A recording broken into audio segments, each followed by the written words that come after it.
ניכנס לרצועת עזה, אנחנו ניכנס למשימה מבצעית, מקצועית, להשמיד את הפעילים של חמאס, את התשתיות של חמאס, ואנחנו גם נזכור בראש שלנו את התמונות והמראות והנופלים משבת לפני שבועיים.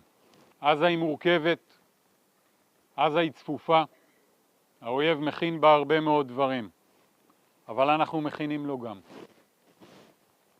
מלווים אתכם, איתכם, בתמרון, כל היכולות של צה"ל. תהיו אמיצים עם החשיבה הזו, תהיו נחושים מאוד, ותנו הרבה מאוד ביטחון לחיילים שלכם. הרוח הזו תביא את הניצחון, המקצועיות שלכם תקבע את התוצאה. אני מאוד מאמין בכם,